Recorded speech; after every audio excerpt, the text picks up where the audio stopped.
Muy buenas tardes a todas y a todos, bienvenidas y bienvenidos a esta actividad que, que la verdad es que Manuela lo ha presentado estupendamente bien. Voces del siglo XX, precisamente en homenaje a estos dos autores, pues por el motivo que ella también ha comentado, ¿no? Por el 150 aniversario del nacimiento de Manuel de Falla y por el 50 aniversario del fallecimiento de Benjamin Britten.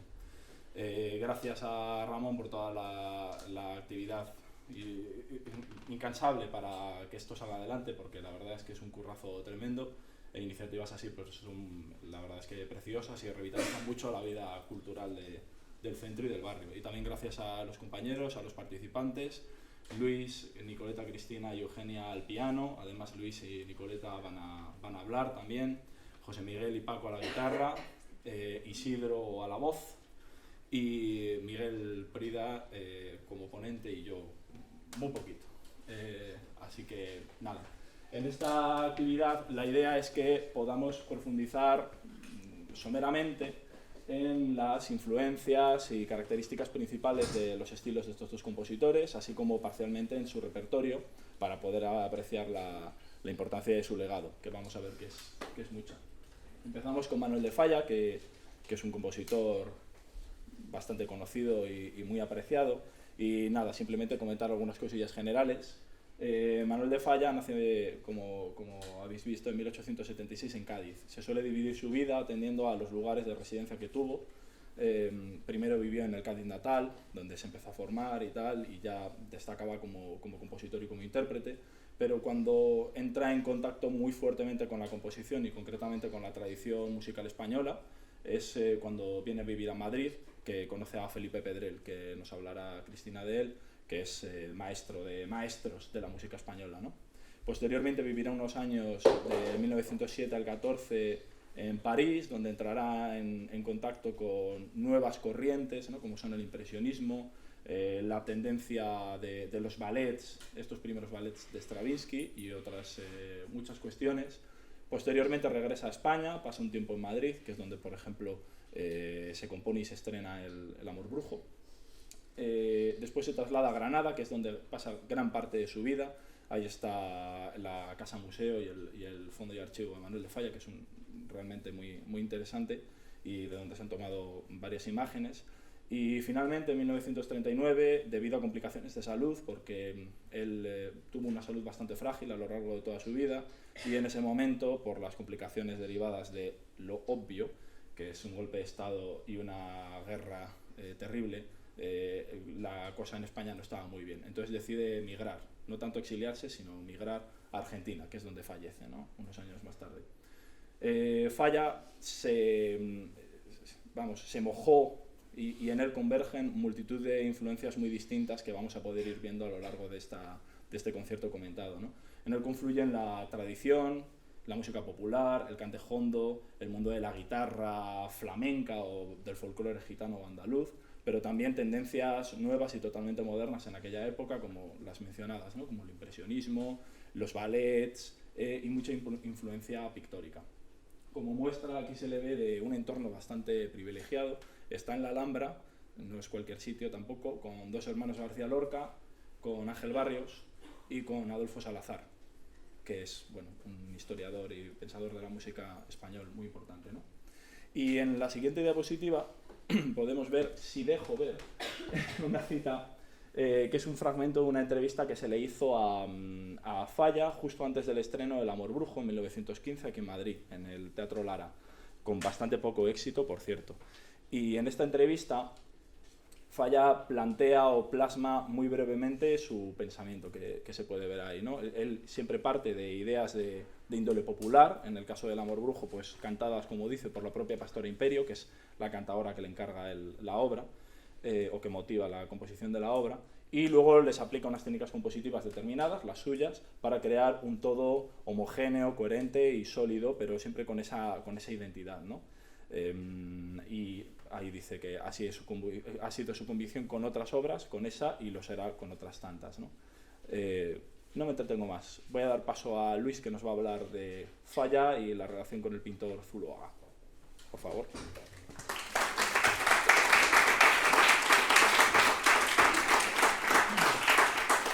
Bueno, muchas gracias. Efectivamente yo voy a hablar de Falla y Zuloaga, los que ya peinamos algunas canas, los jóvenes no. Conocemos ese retrato de Falla, sí, como escuchimizado. Es verdad que tenía muy mala salud y no comía y todo, era como difícil. Porque estaba en los billetes de 100 pesetas, que vienen a ser 6 euros de ahora, en unos billetes marrones muy bonitos. Y a los que yo les tenía especial cariño porque significó un upgrade en mi paga del domingo. Ya cuando tuve 100 pesetas de paga mensual, pues ya entraba casi en la edad adulta. Lo cierto y verdad es que estos dos artistas muy importantes, sobre todo Falla, que es el que es más universal, entran en contacto alrededor de 1913 por una beca que solicita Falla y se conocen en París, y su relación personal de amistad y profesional va a culminar en un proyecto pequeñito pero muy bonito, muy acabado y sofisticado, que es la creación del retablo de Maese Pedro, que es como una especie de ópera, ni siquiera de cámara, yo diría que de salón, que encargan unos aristócratas parisinos y que se representa en su casa. Y Falla escribe la música reutilizando temas del Renacimiento español en ocasiones, y Zuloaga va a hacer la dirección de escena, vamos a decir. Pues vamos a la siguiente. Pues el caso es que estos dos artistas, uno desde la música y el otro desde la visión, desde la pintura, van a, de alguna forma, reclamar el regresar a las raíces más puras de lo español, ¿no? Ha dicho antes muy bien Alejandro que Falla representa la tradición y la modernidad, es verdad. Asimismo, Zuloaga también, en un momento en que la pintura está en el auge de la vanguardia y la aparición del arte abstracto, Zuloaga no renuncia al arte figurativo, pero incluso voy más allá. En Zuloaga siempre hay una línea como delimitando las figuras, casi como un cómic, vamos a decir, estableciendo muy claramente los distintos planos visuales, ¿no? Y en ese sentido es un pintor, bueno, que bebe del clasicismo, o al menos, bueno, no renuncia a él, ¿no? Especialmente en esto de la línea, y creo que a Falla también le pasa, ¿no? Los dos presentan lo español en su variedad y en su desdoro, en tanto en cuanto no hay idealización, y sin embargo, o sea, en el arte español nunca hay idealización, o no lo hay tradicionalmente. Velázquez pintaba huevos fritos de una vieja o un enano, ¿no? Goya pinta despiadadamente a la familia del rey, del que él era pintor de cámara, ¿no? Entonces, en lo español no hay idealización, como sí que lo hay en lo italiano o en lo francés, y estos artistas representan, bueno, su visión de España, de sus raíces, de su cultura, de su educación, de su trayectoria, sin esa idealización, pero el resultado sí es muy bonito, ¿no? Y como decía antes, Zuloaga no renuncia al arte figurado, lo que pasa es que, bueno, lo traspasa, porque hay un elemento de psicología y de penetración del alma muy evidente, ¿no? Ambos se inspiran efectivamente en la tradición popular. Falla en este sentido tuvo una importancia capital con la creación del concurso-congreso de 1922 junto a Lorca de Cantejondo. Hasta entonces el flamenco era una cosa absolutamente lumpen, underground completamente, y gracias a este congreso de 1922 el flamenco, permitidme, en fin, se convierte en lo español de cara al mundo, mucho más que la paella o el Real Madrid. O sea, si por algo somos conocidos los españoles en el mundo es por el flamenco, desde Japón a... Y como os digo, esto se debe al esfuerzo conjunto de Falla y de Lorca de sacarlo del inframundo y otorgarle carta credencial de arte en toda regla, ¿no? este es el mundo en el que se mueven. Bueno, luego otra cuestión que es muy muy interesante y que yo creo que es un paralelismo que viene al caso es la pintura de Zuloaga emplea una técnica un poco caravaggesca de claroscuro, de contrastes muy marcados que no se ocultan, y eso está muy presente en Falla también, ¿no? Ritmos quebrados, armonías que se intuyen, siempre alguna disonancia, pero que viene al caso, el resultado nunca es desagradable, ¿no? Entonces, al final, en ambos artistas lo que encontramos es una vivencia, al menos, en fin, esto tirarlo a la basura, porque es personal mío, subjetivo, pero es un clima, como pone ahí, emocional intenso, eso es muy, muy español, no hay nada suavizado, ¿no? Y muy radical, muy rotundo, ¿no? No nos deja indiferentes, ¿no? Sí, esto se dice mucho porque es la corriente del momento, apegaos a la tradición, a su herencia, etcétera, pero claro, pasado por las técnicas parisinas de educación, de vanguardia. Yo en el caso de la música lo conozco mejor porque soy músico, ¿no? Lo que hace Falla, luego lo veremos posiblemente cuando hagamos las 7 canciones, pero o sea, se dan como 3 casos, ¿no? La cita literal de la música popular, tal cual está. La cita estilizada, es el caso de las canciones de Falla, donde les pone un acompañamiento de piano muy elaborado, académico, vamos a decir, y luego lo que parece español, pero a lo mejor no lo es tradicional, es lo que haría, pues, por ejemplo, Bizet con Carmen, ¿no? Entonces, Falla siempre es extraordinariamente escrupuloso en el tratamiento del material temático. Otra cosa que se me ha olvidado decir respecto de lo de la línea, es que me he acordado ahora, es que Falla muchas veces antes de empezar sus composiciones hacía el molde de las mismas, alineaba los compases, los vaciaba y luego sobre eso, una vez que tenía el armazón hecho, como una sonata de Mozart o como queréis llamarlo, en el caso de la fantasía bética, entonces ya lo llenaba esos compases, ¿no? Le preocupaba mucho esa limpieza, ¿no? Y ambos efectivamente combinan lo antiguo con lo actual, ¿no? Luego, efectivamente, la mujer, en el caso de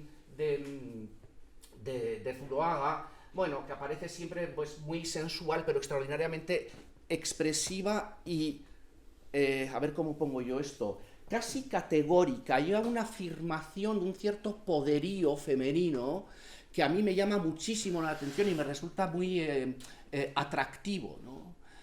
No es la mujer florero, la mujer, en ese sentido, a lo mejor, bueno, se responde un poquitín al cliché de Carmen, etcétera, la mujer que puede, ¿no?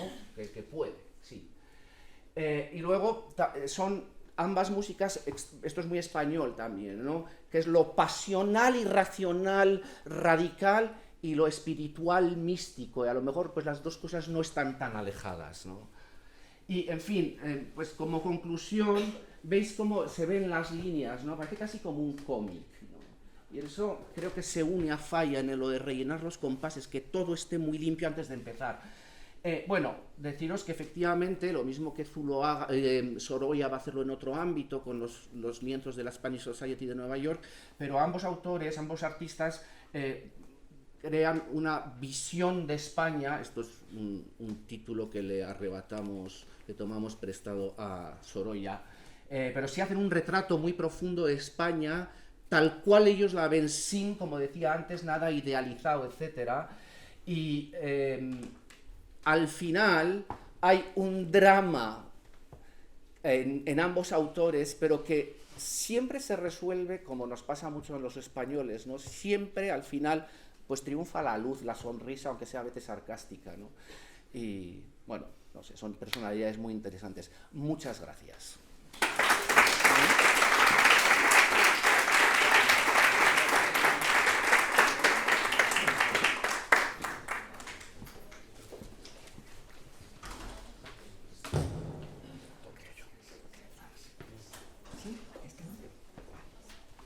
Hola, buenas tardes. Pues yo intentaré hablar sobre una de las obras de referencias para Manuel de Falla, sobre el tricornio, que tiene un segundo título que se llama Sombrero de tres picos. Bien, Pues Manuel de Falla, junto con Felipe Pedrell, Isaac Albéniz y Enrique Granados, son los representantes, quizás los máximos representantes de la cultura nacional española. Y cuando me refiero a la cultura nacional española, me refiero a la corriente musical, artística, que se desarrolla a partir de la segunda mitad del siglo XIX hasta las primeras décadas del siglo XX. Esta corriente, que es la corriente de las escuelas nacionales en general, pues nace después del romanticismo y va a convivir, coexistir con otros grandes estéticas artísticas y musicales de la época, como el impresionismo francés, el expresionismo, el neoclasicismo, el neoromanticismo, el dodecafonismo, el atonalismo. Pero esta cultura nacional española, esta corriente musical artística en general, de hecho empieza a desarrollarse en España, y no precisamente por la parte musical, sino por la parte literaria. Esta corriente se la debemos a la generación de 1898, generación encabezada en la literatura por Don Miguel de Unamuno, por Azorín, por Ramón María de Valle Inclán, por Pío Baroja, por Consuelo Álvarez Pol, y que reivindicaba los valores nacionales españolas, una reivindicación muy necesaria después del resultado de la guerra hispanoamericana. Entonces, a esta generación de literatos de 1898 se une toda una generación ilustre, impresionante de músicos, como, repito, Felipe Pedrell, Isaac Albéniz Granados de Falla y también Joaquín Turina. Entonces, Manuel de Falla empieza su carrera en el Conservatorio de Música de Madrid,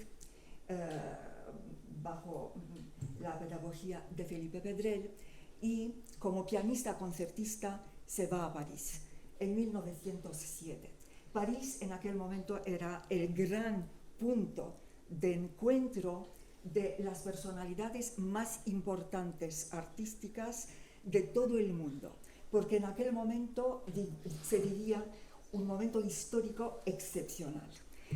Era la antesala, el mundo vivía la antesala de la Primera Guerra Mundial, era una explosión de artistas de gran genio, una explosión de nuevas tendencias estéticas en todas las artes, y París, después de su revolucionaria Comuna de París en 1871, que abrió las puertas a esta ciudad para que llegue a ser la capital del libre pensamiento y de la democracia y de la ciudad artística por excelencia, pues después de 1871 los artistas, por la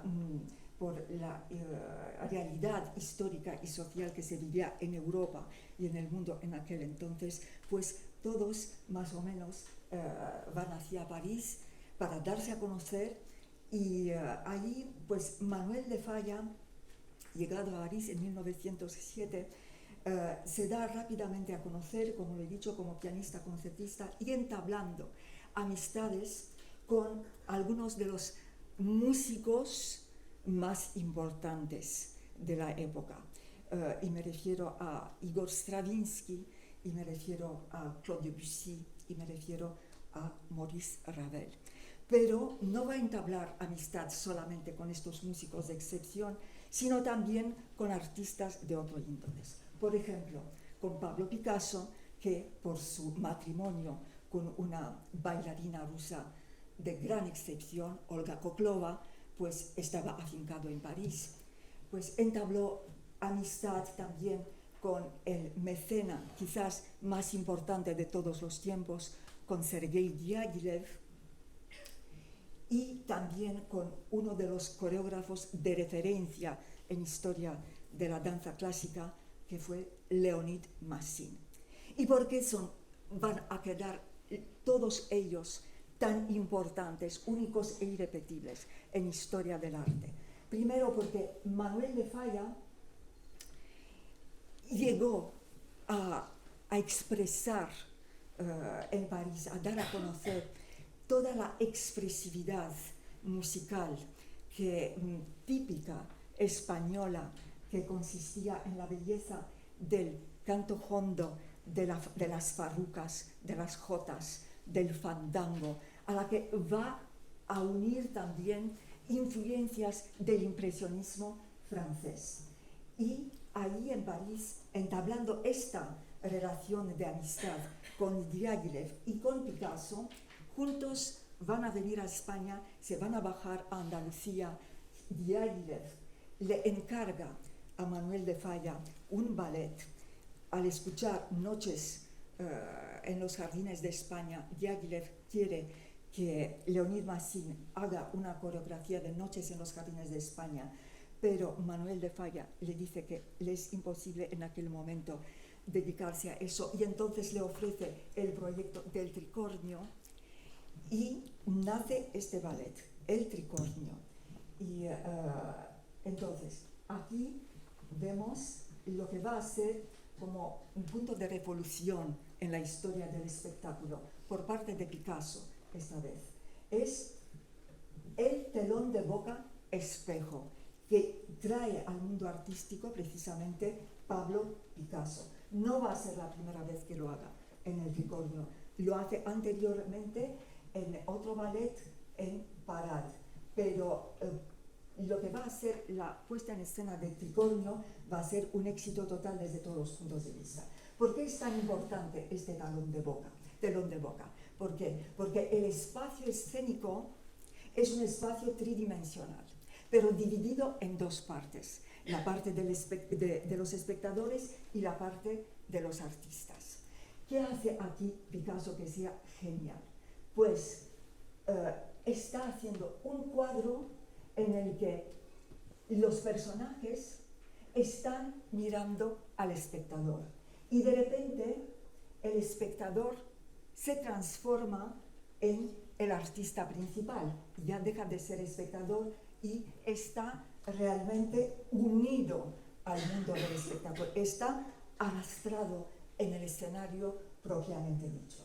Y aquí vemos cosas tan amadas para el Picasso, el mundo de la tauromaquia, al que él estaba vinculado desde su infancia, el mundo del pueblo con, bueno, aquí no se ven, pero hay cielos con golondrinas y de hecho tenemos como dos planos, igual que el espacio escénico está dividido en dos, aquí tenemos dos planos.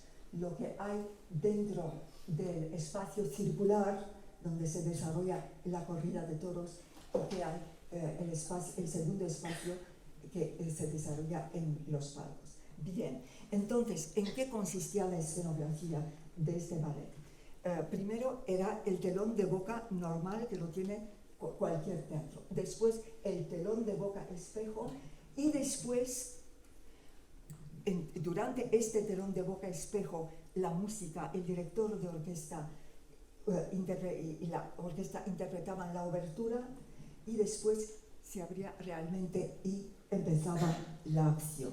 La acción es del Tricornio, es una fábula en la que la acción ocurre en un pueblo sencillo de Andalucía, donde un corregidor corrupto pues quiere seducir a la mujer muy joven de un molinero.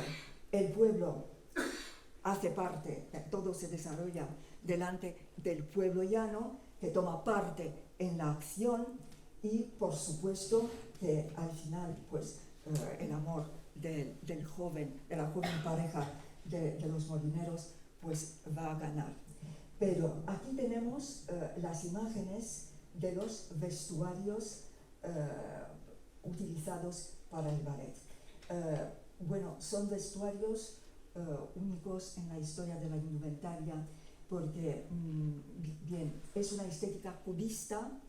Los volúmenes, en el caso de los vestuarios, es súper importante porque hablamos de un trabajo coreográfico, no de cualquier cosa. Entonces los volúmenes son volúmenes cubistas, pero los materiales utilizados son materiales muy livianos y que se puedan adaptar y que puedan facilitar la danza de los bailarines. Por supuesto que es un vestuario estilizado, y me refiero que es un vestuario goyesco, de tipo goyesco. Todos ellos son personajes del pueblo llano, del pueblo sencillo, pero Picasso no los va a traer en el escenario así con su indumentaria corriente de cada día, sino que les embellece, les ennoblece, les dignifica y les hace como símbolos a cada uno de su clase social, respetando dentro de este vestuario hay una jerarquización de la importancia de cada personaje. Aquí vemos una foto original del estreno del Tricornio que tuvo lugar el 22 de julio de 1919 en el Teatro Alhambra de Londres, dirigido por una celebridad de la época, por Ernst Ansermet, e interpretado por Tamara Karsavina y Leonid Massin. Leonid Massin, punto de referencia en la historia de la coreografía, como bailarín de excepción y también como coreógrafo. Pues para la realización del ballet Tricornio, él se va a poner en contacto en Andalucía con un bailador flamenco, Félix Fernández, que le va a enseñar, le va a desvelar toda la magia, el ritmo, el fuego del alma, la expresividad, todo lo que significa el flamenco español. Entonces, Leonid Massin se queda absolutamente obnubilado por este nuevo arte que él aprende aquí en España, que es el flamenco, y que va después a ir añadiendo a otras creaciones suyas coreográficas, porque habrá después del Tricornio también, en colaboración con Yaliev y con Picasso, otra puesta en escena que se llama Cuadro Flamenco. Entonces, estas son fotos del mismísimo estreno, y lo que es súper importante es que se ha quedado una película, hay una grabación de todos sus ensayos de Massin con Félix Fernández. Allí hay un drama, y no es una anécdota, es un drama real. Félix Fernández, le llevaron a Félix Fernández a Londres con ellos, y Félix Fernández siempre albergó la esperanza de que él va a interpretar el papel principal del molinero, cosa que no ocurrió, porque Leonid Massin se enamoró tanto de esta técnica de baile flamenco, él que era un bailarín clásico y un coreógrafo de excepción, que no le dejó a Félix Fernández que tenga el papel principal. Entonces, Félix Fernández se puso a bailar este papel del molinero en una iglesia en Londres, en Trafalgar Square. Pues la trama fue que estuvo arrestado y metido en el manicomio, de donde nunca jamás salió. Entonces, si esto se oye por ahí como una anécdota, no es una anécdota, ha ocurrido de verdad. Aquí vemos a Sergei Diaghilev.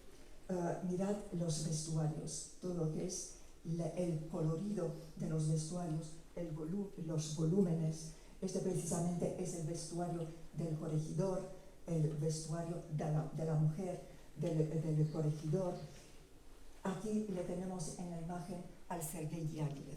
Sergei Diaghilev, el mecenas más importante artístico de todos los tiempos, pues nació en Novgorod, en el Imperio Ruso, en 1872. Estudió Derecho y quiso ser compositor. Se puso en contacto con Rimsky-Korsakov, que le dijo que no serviría para ello. Pero él no se desanimó, empezó a ser mecenas de arte, tuvo su propia revista de arte y en 1908 la corte imperial rusa le envió a París con la Compañía Imperial de Ópera con un montaje de la ópera Boris Godunov de Mussorgsky, interpretada por Fyodor Shaliapin. El éxito fue tan abrumador, que entonces Diaghilev regresó a París otra vez por las circunstancias históricas que atravesaba Rusia en aquel entonces. Había empezado, ¿no?, la Primera Guerra Mundial, la ascensión del comunismo ruso, se estaba preparando el asesinato de la familia de los zares. Entonces él cogió a los mejores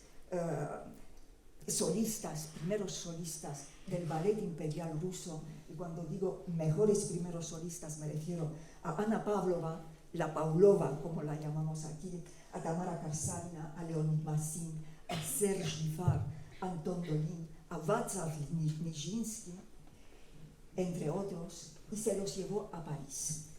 Y desde París, pues, hicieron giras en todo el mundo, llegaron hasta Estados Unidos, y bueno, lo genial de Diaghilev fue saber rodearse de los genios más importantes del mundo artístico de aquel entonces, de músicos, de directores de escena, de bailarines.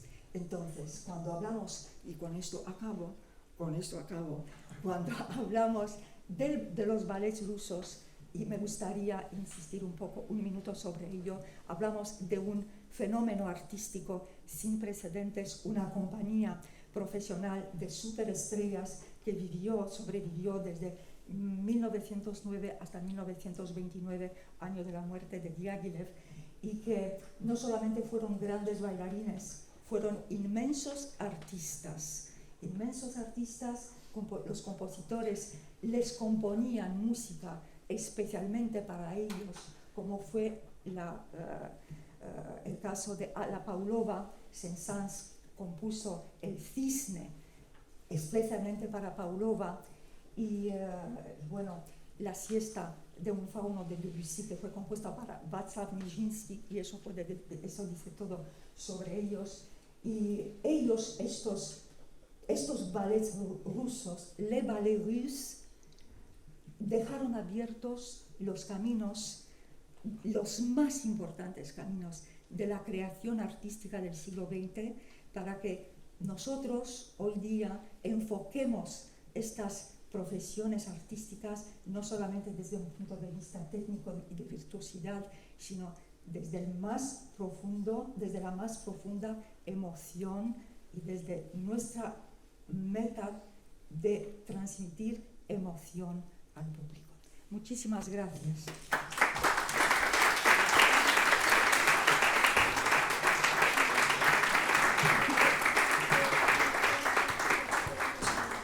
Bueno, ahora invito al escenario a mi compañera, doña Eugenia Gabrieli, con la que vamos a interpretar la primera danza de Manuel de Falla, de la vida breve.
Muchas gracias, Eugenia y Cristina. Ahora vamos a pasar a ver un poco sobre el amor brujo de Manuel de Falla con unos ejemplos de guitarra de Paco y Miguel. A ver, vamos de un DJ.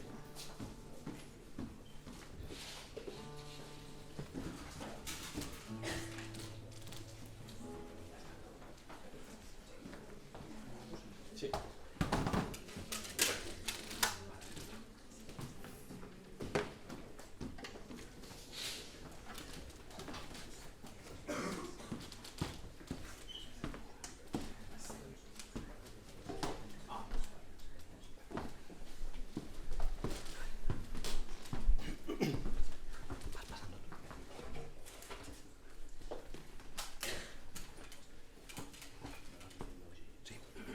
Bueno, hoy yo os voy a hablar de la guitarra en Falla, la profunda relación que tiene el guitarrismo español y folclórico con la música que Falla ha compuesto y la influencia que tuvo esta en toda su obra.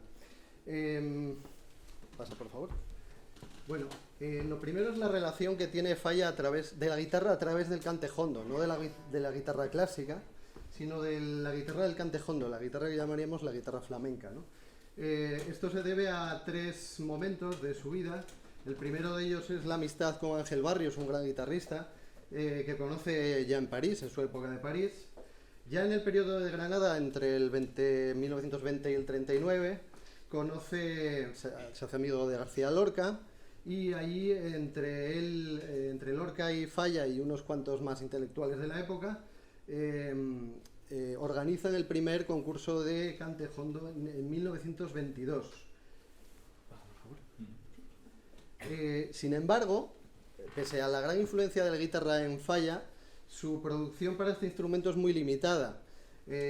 Cuenta con unos cantares de Nochebuena del año 1903-4, en la que tiene, pues son unos arreglos muy sencillos de canciones populares, que tienen un acompañamiento de guitarra muy simple, ¿no? Y, por supuesto, el homenaje a la tumba de Claude Debussy, de 1920, estrenado por Llobet, y para el que también arregla el Romance del Pescador, que es uno de los números del Amor Brujo, que nosotros lo conocemos por el Círculo Mágico, y la canción del Fuego Fatuo, para hacer un tríptico al cual pues Falla queda muy contento de él. Pasa, por favor. Falla se da cuenta de que la escritura para guitarra, proliferan muchas notas que para nosotros estarían fuera de la armonía tradicional, y ve que estas notas se deben a la gran presencia de cuerdas al aire de la guitarra. Esto, según dice Christoforidis, para Falla las condiciones técnicas del instrumento habrían sido un factor determinante en la configuración modal y armónica de esta música. Entonces, pasa por favor. La cadencia frigia en la guitarra flamenca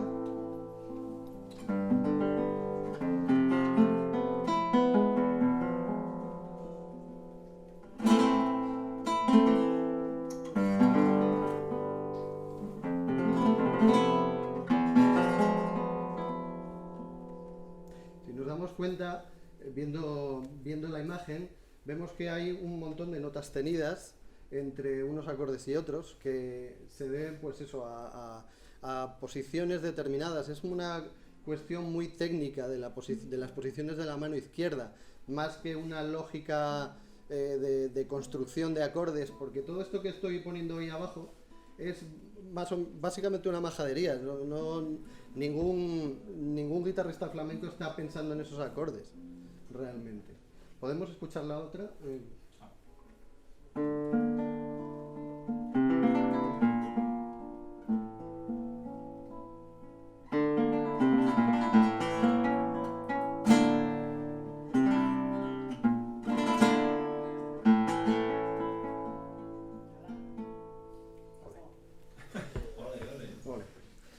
¿Veis la sonoridad tan característica? Y se debe a que, aparte de los sonidos de los acordes limpios que diríamos, nos encontramos también esas notas añadidas que pertenecen a ese territorio de las notas, o sea, de las cuerdas al aire, ¿no?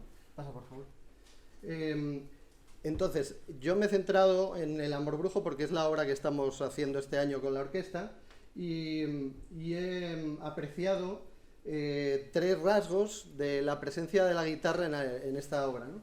Uno de ellos son las armonías derivadas de estas posiciones que estábamos diciendo ahora, otro relacionado con los ritmos y las técnicas guitarrísticas, y otro, como no podía faltar, los modos frigios, tanto el menor como el mayor. Vamos a ver tres ejemplos ahora de esta escritura. ¿Cómo sería a partir de la técnica de la guitarra? Vamos a ver si lo logro. Vamos a escuchar este primer número, la introducción, en un arreglo muy simple, muy sencillo para guitarra.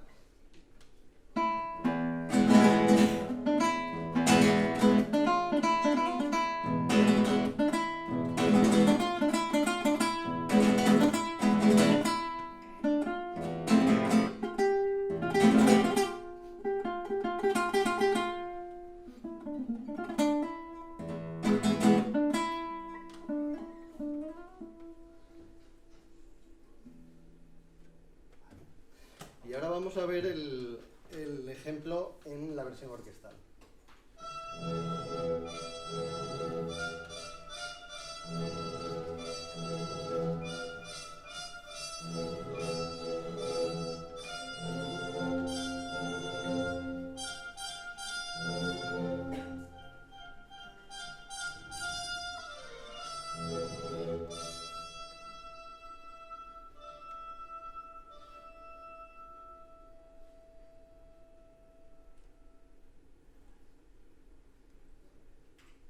Vale. De una de las dos canciones, la canción del Amor Dolido, tenemos también un buen ejemplo de estas armonías, también de los ritmos, como vais a ver.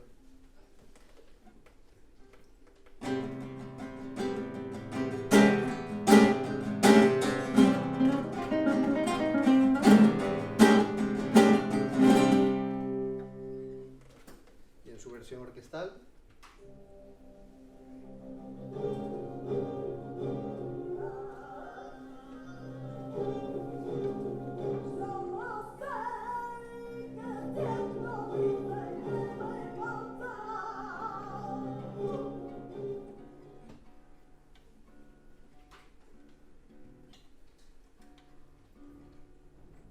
Vale. Y el tercer ejemplo es de la escena que antecede la canción del Fuego Fatuo, en la que vamos a escuchar en la primera guitarra el modo frigio mayor.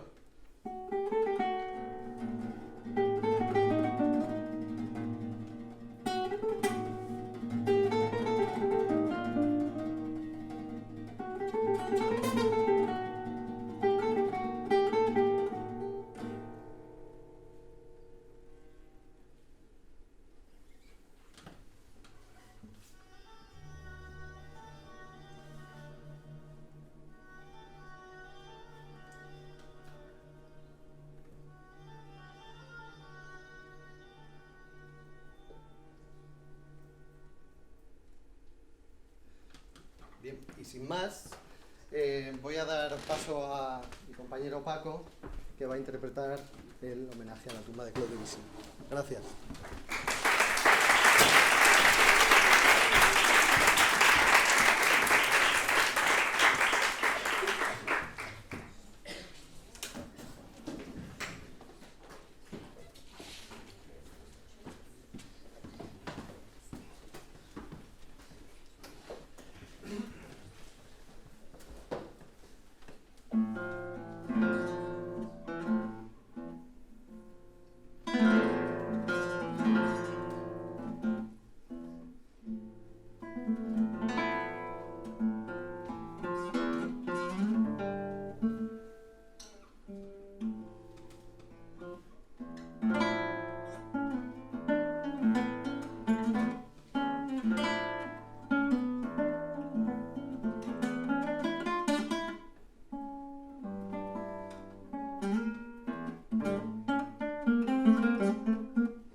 Bueno, pues ahora como colofón fallesco, vamos a escuchar las 7 canciones populares españolas, acompañadas por distintos compañeros, piano, guitarra y acordeón.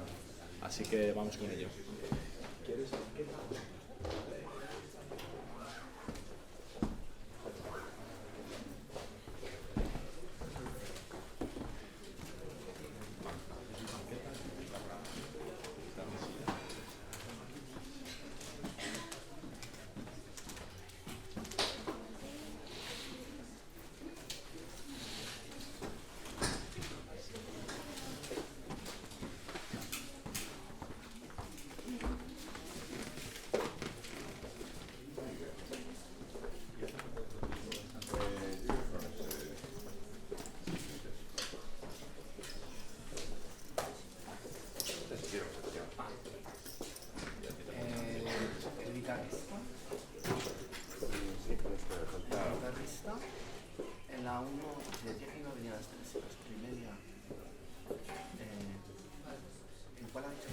La 108. Aquí está. Bueno, pues vamos a hacer las 7 canciones populares españolas, que fue un encargo que le hicieron a Falla para estrenarlo en el Teatro Eón en París. Aunque el ciclo está pensado, como un ciclo y todas las canciones pues tienen un hilo conductor, el orden se ha variado en muchas ocasiones, y el orden, sobre todo al final, fueron consideraciones de interpretación, de performativas, es decir, crear contrastes entre las canciones. La primera canción de todas es el Paño Moruno, que es un tipo de composición que se acompañaba con guitarra. Había muchos tipos de paño, estaba el paño moruno, el paño americano, bueno, igual que hay jotas en diferentes partes de España, pues había paños en diferentes regiones también. Entonces, Falla intenta evocar de alguna manera el toque o el estilo guitarrístico, y lo vamos a ver también con los rasgueados. Eso en cuanto al título. En cuanto al texto, el texto del Paño Moruno se refiere a la honra femenina, a través de la metáfora del pañuelo, de la tela y sobre todo en el mundo gitano. Es una mera coincidencia que el Paño Moruno empiece a decir al paño fino en la tienda, porque no tiene nada que ver, es simplemente una mera coincidencia.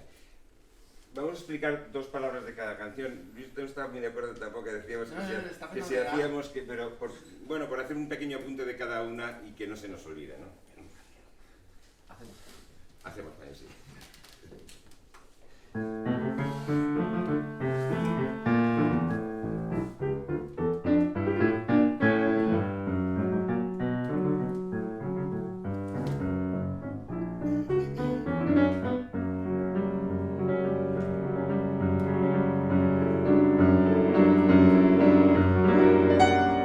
Al paño fino en la tienda, al paño fino en la tienda, una mancha le cayó, una mancha le cayó.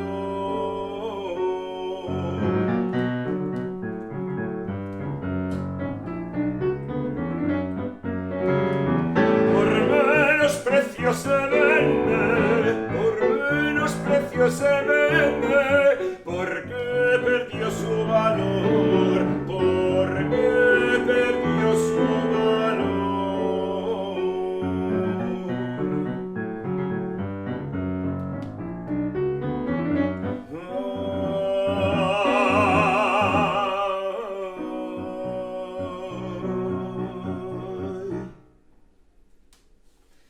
siguiente canción es la seguidilla murciana. La seguidilla murciana era una seguidilla que se utilizaba, este tipo de seguidilla, mucho para las celebraciones de la huerta. Es un tipo de seguidilla que está muy marcado por el ritmo de las castañuelas. En este sentido, el piano responde mucho a las imágenes del texto, porque esta canción tiene dos de los refranes más conocidos españoles: cualquiera que el tejado tenga de vidrio, no debe tirar piedras al del vecino, y arrieros hemos y en el camino nos encontraremos. De alguna forma, la música, el piano responde tanto al taca de las castañuelas, como a lo que podrían ser las piedras sobre el tejado, como a lo que sería el mundo sonoro de los arrieros con el trote de los animales, los cascos y los cascabeles. La seguidilla.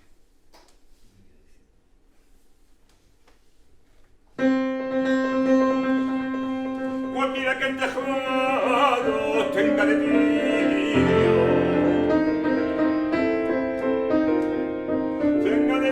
cualquiera que el tejado tenga de vidrio, no debe tirar piedras al del vecino. Arrieros hemos, puede que en el camino nos encontremos.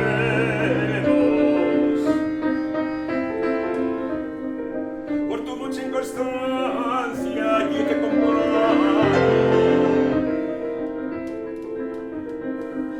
comparo, por tu mucha inconstancia yo te comparo con peseta que corre de mano en mano, que al fin se borra y creyendo la falsa nadie la toma,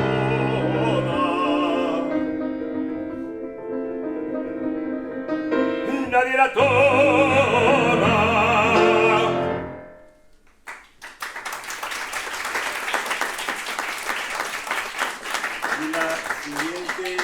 La siguiente canción es la asturiana, que, como su nombre indica, la melodía original es un tema, una canción antigua asturiana, y en esta canción alguien en primera persona está pidiendo consuelo y se lo está pidiendo a un pino, y el pino le da consuelo. Es decir, que claramente esta canción tiene una dimensión simbólica, lo cual da lugar a diferentes interpretaciones. Por un lado está el mito de Atis y Cibeles, donde Atis es convertido en un pino y Cibeles va a llorar al pino, y al pino lo humaniza, porque dice que el pino llora. Bueno, podemos pensar que la resina de los pinos, cuando los sangran, como se llama, pues puede ser el llanto del pino. Y por otra parte, en la literatura también se ha tenido al pino como un símbolo de constancia, como un símbolo de firmeza en el mundo amoroso. Yo recuerdo haber leído en algún sitio, no me acuerdo dónde, cómo hablaba una imagen muy bonita de los campos de Castilla y esos pinares que hay de repente, los describía como si fueran un faro o como si fueran un refugio. Así es que esta canción, además, tiene no un lenguaje, sino un mundo sonoro muy impresionista, porque Falla le gustaban muchísimo las campanas, y esto me recuerda mucho a Miroals de Ravel, el Valle de las Campanas, y donde, bueno, puede describir, si queremos de alguna forma, todas las esquilas. Es una imagen de un monte asturiano donde se pueden oír las esquilas y al fondo las campanas de la iglesia, con esa sonoridad, pues como he dicho, muy impresionista.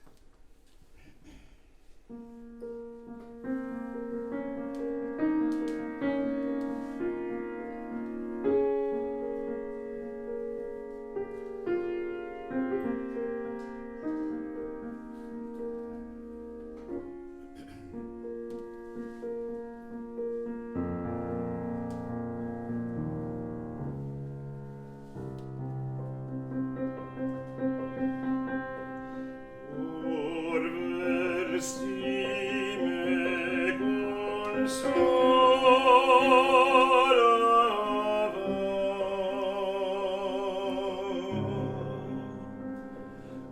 Arrímeme a un pino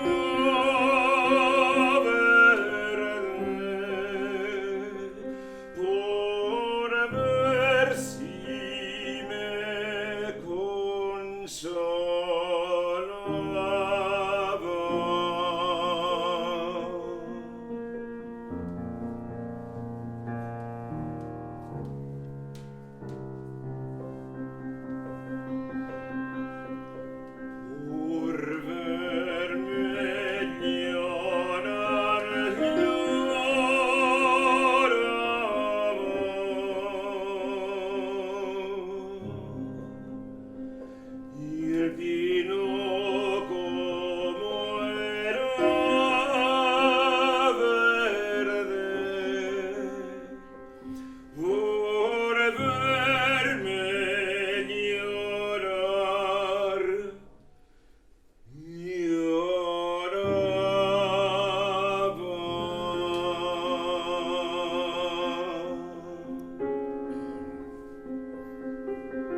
La siguiente sería la jota, pero de la jota no vamos a decir nada, porque yo creo que es el género español así popular por definición.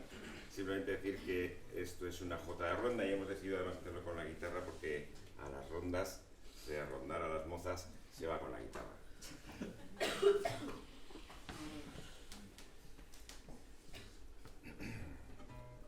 ¿Ya? Sí, sí.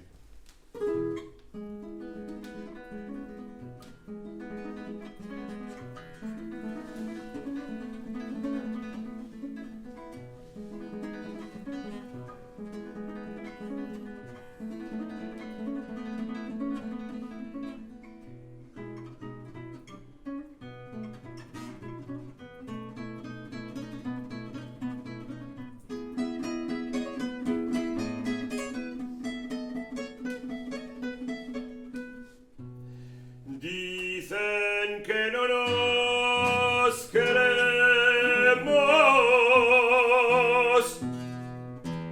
Dicen que no nos queremos. Porque no nos ven hablar. A tu corazón y el mío se lo pueden preguntar.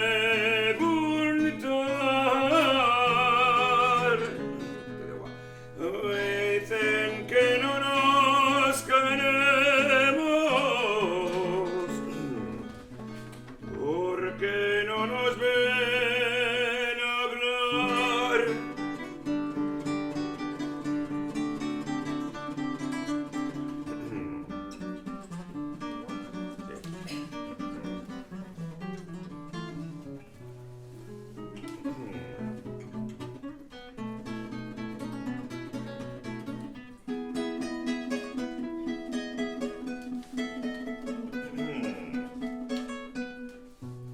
Ya me despido de ti. Ya me despido de ti. De tu casa y tu ventana. Y aunque no quiera tu madre, adiós niña hasta mañana. Adiós niña hasta mañana. Ya me despido de ti.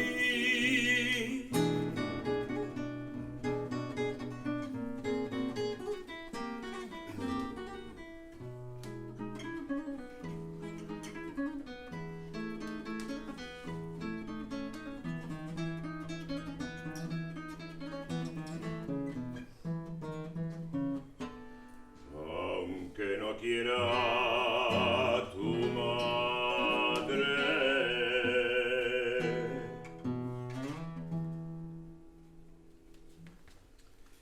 Bueno, lo siento, vamos a hacer bien. Bueno, la siguiente canción es La Nana. Falla decía que las nanas nos acompañan con un instrumento, y lo que ha hecho es que a través del acompañamiento del piano, que por una parte es muy reiterativo y que nos puede dar una sensación de balanceo, y por otra está utilizando notas continuamente a contratiempo, que hace que no haya ninguna sensación de estabilidad, a lo que se suma que cuando entra la voz entra totalmente con otro ritmo, con lo cual nos va a crear una atmósfera de ingravidez, de ensoñación.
Y vamos con la canción, que no está claro por qué Falla identificó esta pieza con la denominación genérica de canciones. Son unos versos de amor desengañado.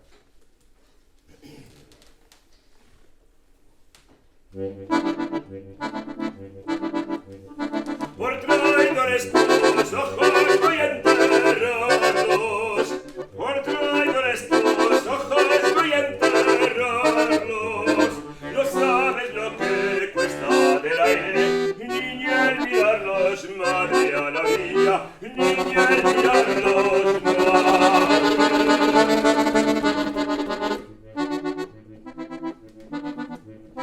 Dicen que no me quieres y me has querido.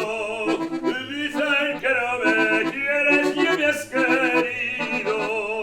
Váyase lo ganado del aire por lo perdido, madre a la orilla, por lo perdido, madre.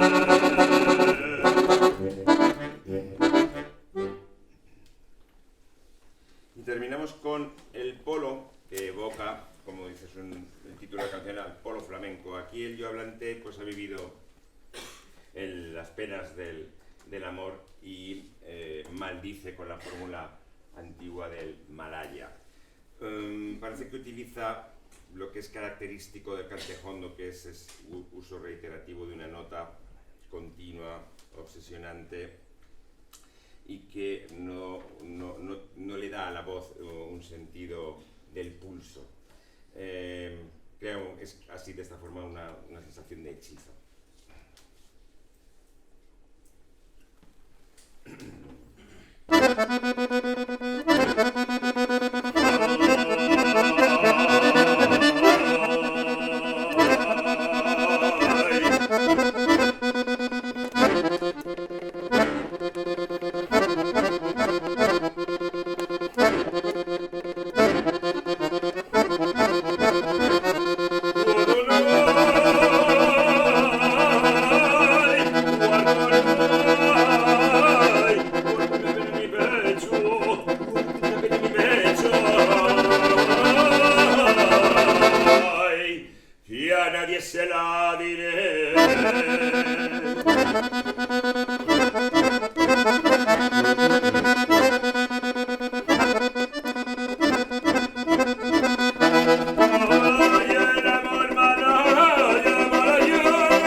lo dio a entender.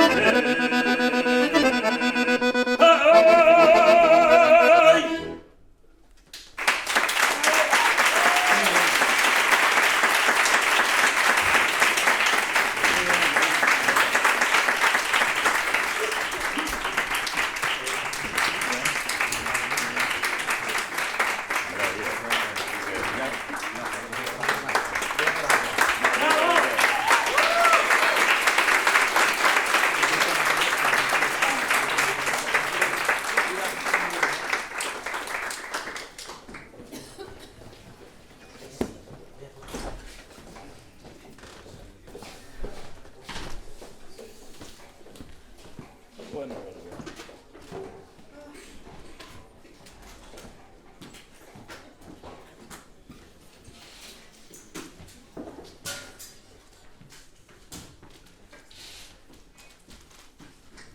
Bueno, trabajo hecho. Bueno, pues muchas gracias a todos los compañeros que han interpretado estas músicas magníficas y maravillosas de Falla. Podríamos concluir que, como hemos podido ver, que en Falla convergen muchísimas influencias artísticas de muy diversa procedencia. El folclore, el cantejondo, la guitarra, el mundo de los ballets, el impresionismo, etcétera, etcétera, y que forman ese todo homogéneo, coherente, muy sólido, que él mismo mencionaba en esa entrevista justo momentos antes del estreno del Amor y Lujo, ¿no? Realmente muy interesante. Vamos ahora a ir con Britten, que va a ser una pincelada de Britten. Benjamin Britten, pasamos ahora de un compositor con una identidad claramente española a un compositor con una clara identidad británica. Este compositor nace en este condado, en Suffolk, y es especial, bueno, perdonad mi inglés macarrónico, y es donde muere, y esto es bastante importante porque es un compositor que tiene un sentido de pertenencia y una identidad británica muy marcada, ¿no? Prácticamente toda su vida vive en ese condado, en la ciudad de Aldeburgh, y esto le mereció el ganar un título nobiliario a su fallecimiento, ¿no? Como varón. Vive allí, como digo, a excepción de unos años que migra entre 1939 y 1942 a Estados Unidos. Digo migra, no se exilia, porque no es algo que fuese motivado íntegramente por el estallido de la Segunda Guerra Mundial, aunque desde luego influyó, ¿no? A su vuelta, de hecho, será un punto bastante importante para él y para su producción artística.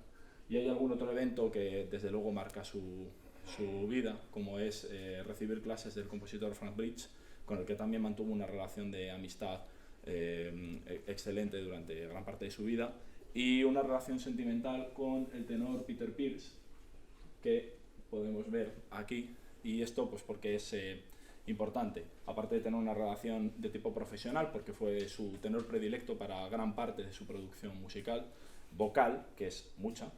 Esto es importante porque es un tema transversal, digamos, en la obra de Benjamin Britten.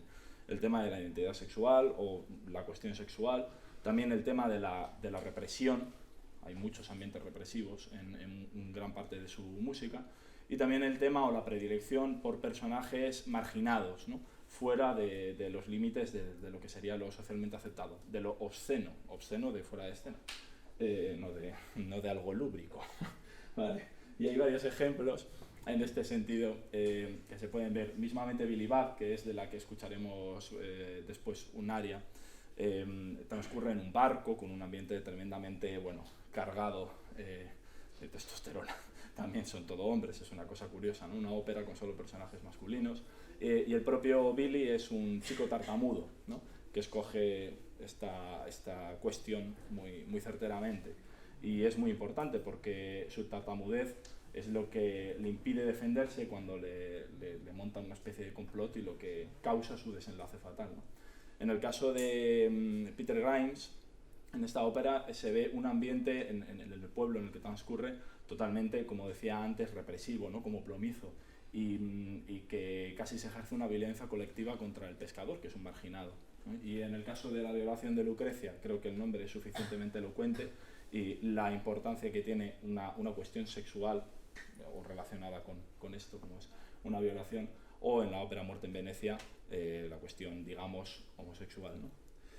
Y aparte de esto, unos temas que encontramos presentes a lo largo prácticamente de toda su vida es una preocupación por cuestiones morales o éticas, por el encaje que tiene el ser humano en la sociedad actual o del pasado o en el futuro también, cómo vive el ser humano en las ciudades. Por ejemplo, esto se ve en una de las canciones de la colección de canciones y proverbios de William Blake, de la que también vamos a escuchar alguna. En la canción de Londres, pues describe una ciudad monstruosa, y son textos de muchos siglos atrás, o sea que ya en la época de Britten eso ya era totalmente evidente, ¿no? El tema de la culpa también y de la expiación del pecado, de la salvación del hombre, también se ve muy claramente, por ejemplo, en La Vuelta de Tuerca, ¿no? En donde la institutriz está muy preocupada por salvar al chico especialmente. Y por último, hay un mensaje que hoy en día, si estos mensajes ya resuenan, este es tremendo, que es el antibelicismo, ¿no? Como digo, Britten vivió durante la Segunda Guerra Mundial. En 1939 emigra a Estados Unidos y en 1942 vuelve, y es sujeto a un tribunal en donde se declara objetor de conciencia. Ahí vemos algunas, no se ven muy bien, pero bueno, algunas de los fragmentos en donde él se declara objetor de conciencia. En estas entrevistas él dice que, bueno, que él tiene un don, por así decir, para la creación, no para la destrucción. O sea, él se posiciona del lado de la creación. Él se niega a quebrar a los demás, a estropear el mundo, ¿no? Y cree que la mejor manera de luchar contra el fascismo, cosa que también hoy en día es creando, y a través de la música, de la cultura, de lo que él es bueno, de lo que él ha estudiado, ¿no? No de que le mandan a un frente a qué, a hacer nada, ¿no? Una de sus obras más importantes de toda su producción es el Requiem de Guerra, que construido para la reconstrucción de la Catedral de Coventry en 1962, y vemos cómo están, ¿no? La foto de la derecha es del ensayo, y que además buscaba reflejar esa unión de las distintas naciones implicadas en la Segunda Guerra Mundial, ¿no? Porque el tenor era Peter Pears, que es británico, el barítono solista era estadounidense, y la solista femenina iba a ser soviética. No pudo asistir por restricciones y cuestiones de aquel momento, pero un año después, en el 63, sí que se grabó con el elenco, digamos, original para el cual se concibió la obra. No me entretengo más. Luis nos va a hablar ahora de la relación entre William Blake y Benjamin Britten, y después escucharemos las canciones y proverbios, una de ellas. Muchas gracias. A ver, voy a decir poquísimo porque se nos acaba el tiempo, pero eso lejos de ser un inconveniente, no, para mí. Os dejo este artista que es William Blake, que es considerado en Inglaterra como el artista más importante. Lo dicen ellos, no lo digo yo. En tanto en cuanto es el más completo, una especie de hombre del Renacimiento. Este fue un personaje, es el que tenemos ahí a la derecha, muy, bueno, tenía una posición privilegiada, etcétera, y fue una especie de marciano absoluto en la pintura. Hay que esperar al siglo XX para encontrarnos algo parecido. Pensad que este señor vivía en la campiña inglesa, de Jane Austen y todo esto, y es un marciano absoluto. Es radicalísimamente moderno, completamente fuera de su tiempo, pero no incómodo, sino visionario. Él está fuera porque pues mira mucho más allá, ¿no? Y esto le interesa mucho a Britten, porque está además este pintor, que es por lo que yo le conocí hace años, a William Blake, resulta que además era filósofo, teólogo y poeta. Entonces su poesía también es absolutamente marciana, muy visionaria, diría incluso que profética en algunos aspectos, y siempre, como muchas de las cosas que suceden en lo británico, con un punto un poquitín siniestro y de difícil acceso que tienen también las obras de Britten, particularmente su teatro, ¿no? El ciclo este de las canciones y proverbios, el título original de los proverbios es Proverbios del Infierno. Bueno, son como aforismos muy radicales sobre la condición humana, la percepción, la corporeidad y la espiritualidad. En fin, hay un debate muy interesante y muy profundo en que no quiero ni entrar ahora, primero porque no puedo y segundo porque no tenemos tiempo. Pero, bueno, es todo el ciclo, son 8 canciones muy radicales, de un lenguaje muy árido, pero que crea una atmósfera que se impone, ¿no? De una gran calidad, de una gran dificultad técnica. Y nada, deciros que efectivamente hace crítica moral y el lenguaje de Britten extraordinariamente radical, muy árido, como decía antes, bueno, refleja esa tensión extraordinaria pues de la dualidad humana entre lo físico, lo espiritual, el bien, el mal, la libertad personal, el juicio público, etc. Estos temas que son tan del gusto de Britten.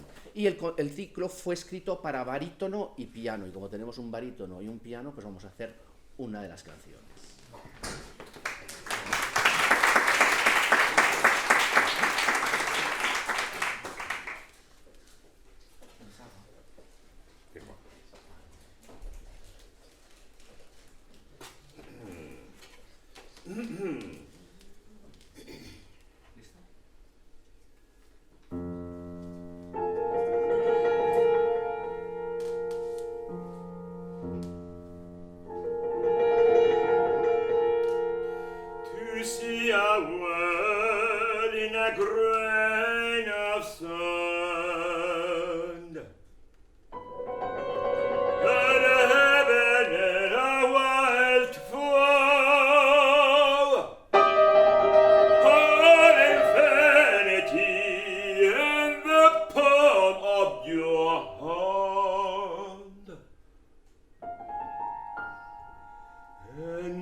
Es una ópera de Britten que está compuesta en 2 actos, que está basada en la novela homónima de Herman Melville y que está también basada en un hecho histórico real. Trajimos aquí el recorte del periódico que está ahí, de lo que pasó en 1797, hubo una serie de motines que se empezaron a extender en Inglaterra, y estos levantamientos eran contra las condiciones casi inhumanas que tenían en los barcos, la disciplina casi también, bueno, no casi inhumana, los bajos salarios, y las autoridades estaban temerosas de que esta situación, en aquel momento Inglaterra está en guerra con Francia, pues tenían miedo de perder el control sobre la flota británica. La ópera de Billy Bat Britain narra la historia de Billy, que es un joven marinero de una bondad innata, de una inocencia innata, a quien todo el mundo quiere. Es una persona muy carismática dentro de ese barco, pero precisamente por eso alguien, un jefe de armas, pues le tiene celos y le tiene mucha manía, y lo acusa de, en ese momento, de estar creando un motín en el barco, de un delito de conspirando un motín. Y eso, claro, es gravísimo, más en ese momento de guerra. Billy Bat es llevado ante el capitán. El capitán, en el fondo, sabe que es totalmente inocente, pero, como decía antes Alejandro, Claggart, que es la persona que le tiene manía, el jefe de armas, es su superior, sabe que cuando él se pone muy nervioso, tartamudea, así es que llega hasta la extenuación delante del capitán, y él, en un momento dado que no puede más, que se lo tenía encima, lo aparta y él cae y muere. Así es que, aunque todo el mundo sabe que es inocente moralmente, la ley naval es estricta, y matar a un superior implica la pena de muerte. Esto plantea bastantes cosas. Por una parte, bueno, si la bondad puede estar viviendo en un marco social tan jerárquico y tan estricto, plantea el problema de la ley y el deber moral. Él es inocente, él ha sido castigado por un sistema que todo el mundo sabe que es inocente. Y de hecho el capitán, al principio de la ópera, del primer acto, hay un prólogo, y después al final del segundo acto un epílogo, porque son reflexiones del propio capitán. El capitán va a contar un poco, es el que va a contar la obra. En el fondo empieza haciendo reflexiones acerca de lo que es bueno, de lo que es malo, y de la búsqueda de la verdad. Eso en el principio, y después en el epílogo, él, de alguna forma, no sé si se arrepiente, pero siente un dolor tremendo por no haber exculpado a Billy, con lo cual ahí surge, se plantea el dilema, o más bien la tensión entre la ley y la conciencia, la legalidad y la justicia moral, y de si realmente tenemos que obedecer o tiene que prevalecer la norma institucional sobre la verdad humana. Realmente el juicio no termina como vemos en el epílogo, el juicio no termina con la ejecución de Billy Bat, sino que se plantea la pregunta de si se puede vivir en paz actuando correctamente, pero no justamente. Bueno, hablar sobre el área, pues va a estar puesto, el texto lo dice todo, es una aceptación, diría yo, de ese momento. Es la noche anterior a que lo van a ejecutar. Es una música en la cual parece que está flotando, está encerrado en las bodegas del barco.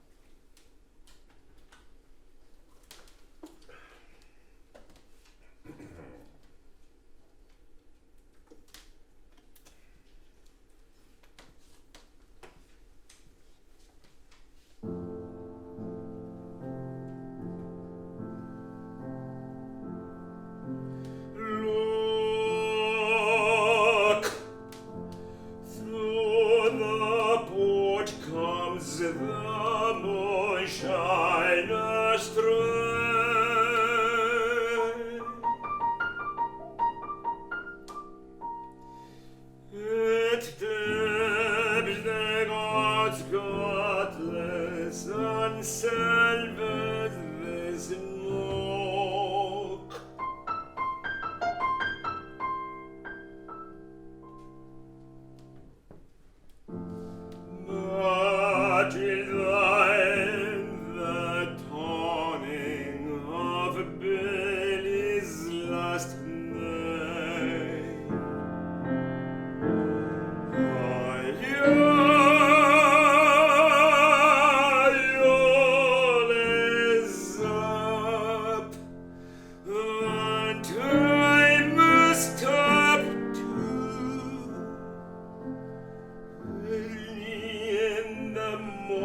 me the last parting cup.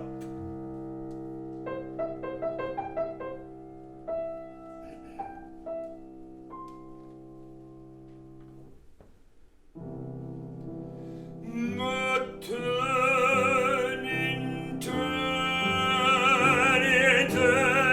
heads away from the hoist and the billet.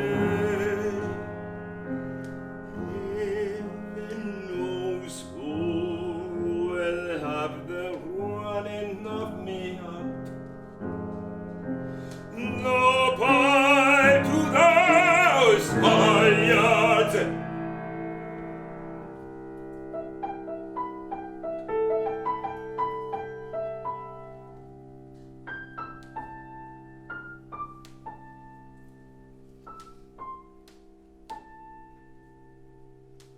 But ain't it all sham? A blush in my eyes. It is dreaming that I am.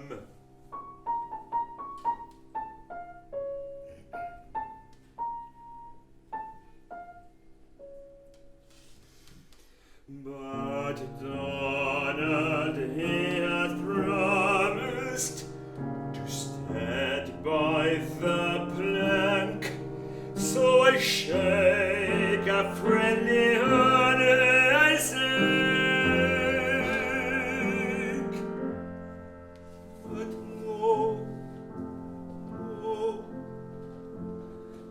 it is that then I'll be come to think.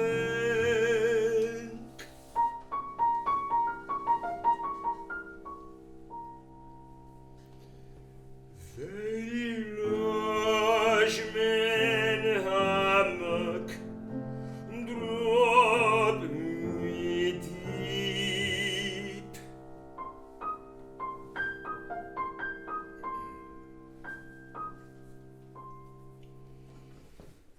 Fathoms down fathoms, I will dream fast asleep.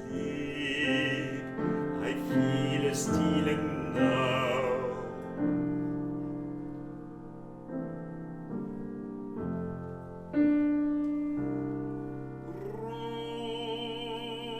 Roll me over fair. I'm sleepy, and the oozy waits about me. Twist.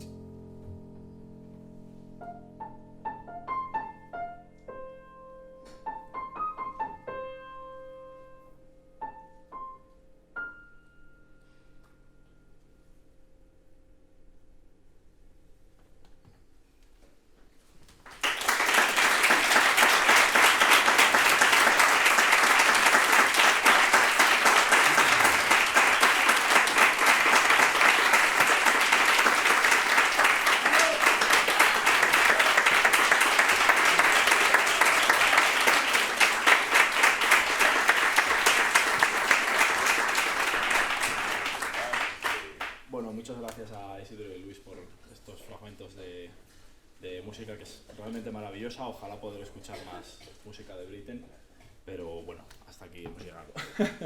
Para nada, a modo de conclusión, vemos que Britten plantea, digamos que otra cara distinta de lo que es un artista o un compositor, ¿no? Mientras que en Manuel de Falla vemos que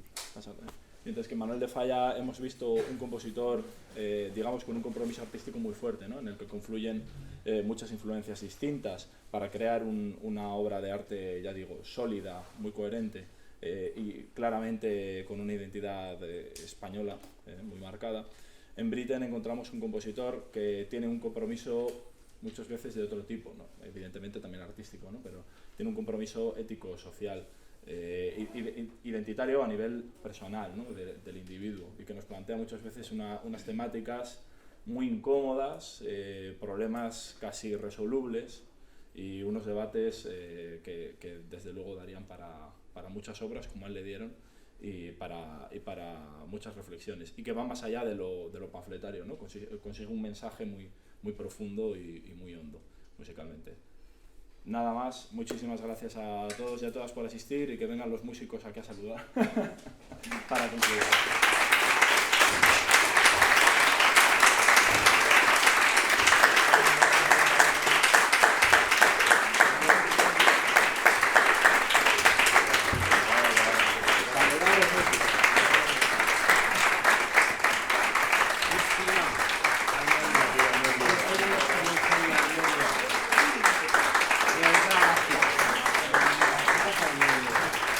Somos así anticuados.